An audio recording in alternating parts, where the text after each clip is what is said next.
Lily skipped through the garden, her bright yellow sundress fluttering like a butterfly. She was a girl who loved all creatures, big and small, but her heart belonged especially to her three unique pets.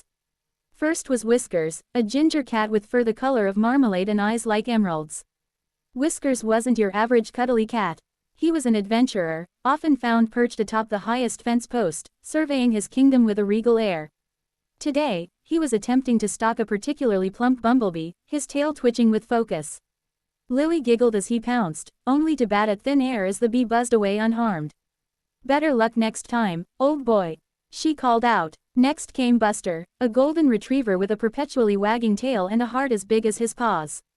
Buster was clumsy and boisterous, often knocking things over with his enthusiasm, but he was also the most loyal companion a girl could ask for. He was currently trying to help Lily's dad water the plants, soaking himself and the rose bushes in equal measure. Lily knelt down, scratching him behind his floppy ears. "Good boy, Buster, you're a champion waterer." Finally, there was Pip, a tiny, shy hamster who lived in a multi-level cage in Lily's bedroom.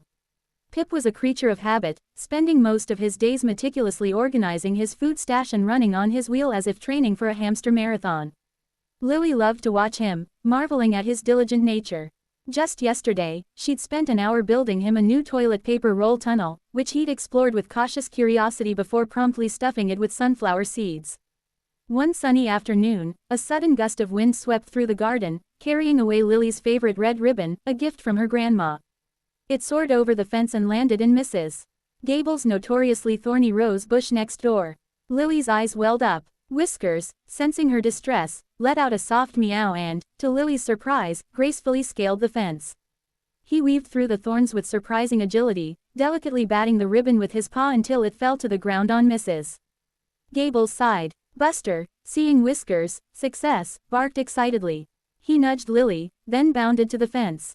He couldn't go over, but he stuck his nose under the gap, pushing and wriggling until he created just enough space for Lily to reach her arm through and retrieve the ribbon. Later that evening, as Lily was telling Pip about the day's adventures, she noticed something extraordinary. Pip, usually so focused on his own world, had taken a tiny piece of red string from his bedding and was meticulously arranging it near his food bowl. It wasn't the ribbon, but it was Pip's own little way of sharing in her joy and understanding her love for the color red. Lily hugged Whiskers, buried her face in Buster's soft fur, and gently tapped on Pip's cage. Her pets weren't just animals, they were her family, each with their own unique way of showing their love and reminding her that even the smallest creatures could have the biggest hearts. And in their own special ways, they always knew how to make her smile.